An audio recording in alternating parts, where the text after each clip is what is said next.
Apresentando em ordem cronológica as crises financeiras mais graves ocorridas na economia mundial desde o ano de 1929, retornamos com a crise das .com. Na virada do século, em 2000, os excessos da nova economia deixaram um rastro de quebras, fechamentos, compras e fusões no mundo da internet e das telecomunicações, bem como um grande buraco nas contas das empresas de capital de risco. Em março, o principal índice da Nasdaq, máximo expoente da nova economia e das empresas de tecnologia, fechou em recorde histórico.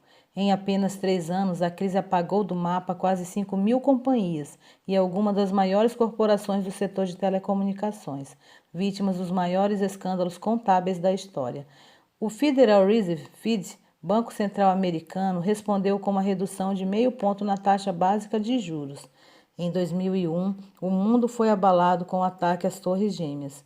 Os atentados de 11 de setembro contra as Torres Gêmeas e o Pentágono deixaram um balanço de cerca de 3.000 mortos e forte queda nas bolsas.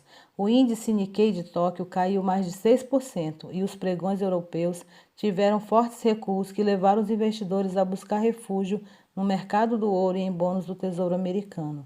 O FID também respondeu à crise com cortes dos juros, na campanha mais forte de sua história nesse sentido. Também em 2001 aconteceu a crise cambial e financeira da Turquia. Uma severa crise cambial e bancária atingiu a Turquia, causando o colapso de um programa de estabilização após 14 meses de sua implantação. O regime cambial do tipo Crawlpeg foi abandonado e o câmbio flexível foi adotado em 22 de fevereiro de 2001. A desvalorização cambial em relação ao dólar e ao euro chegou a atingir 33% e quase 66%, respectivamente. Ainda em 2001 e 2002, houve a crise argentina. O governo não possuía fundos para manter a paridade fixa do peso ante o dólar e, perante a saída de capitais, impôs restrições à retirada de depósitos bancários, uma medida conhecida como corralito.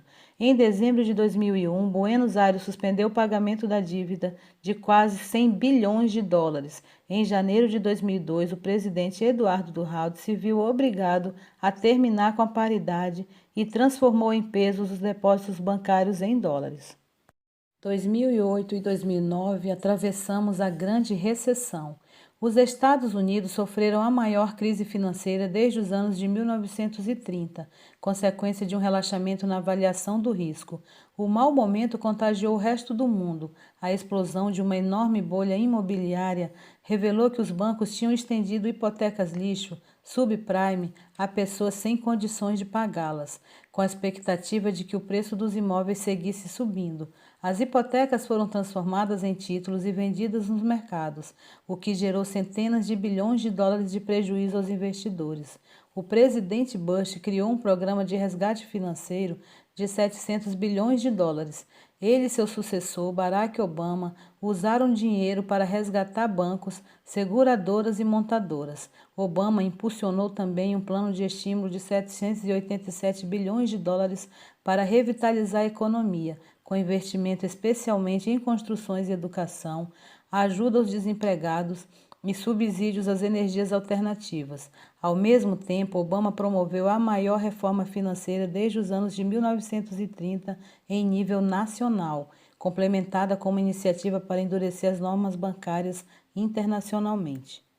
Em 2009 e 2010, estava instalada a crise da dívida na Europa. O novo governo da Grécia reconhece que o déficit do país é muito superior ao revelado anteriormente, o que altera o interesse nos mercados por seus bônus. União Europeia e FMI negociam durante meses um programa de ajuda, enquanto os investidores continuam castigando a Grécia. E em maio foi aprovado um plano de resgate dotado de 110 bilhões de euros para os próximos 3 anos. Os mercados passaram então a duvidar da capacidade de outros países europeus de pagarem suas dívidas. O contágio da ansiedade afetou em particular Portugal, Espanha, Irlanda e Itália e afundou o valor do euro.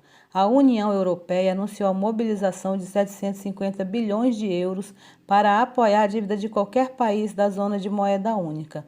O Banco Central Europeu inicia a compra do bônus soberanos dos países membros.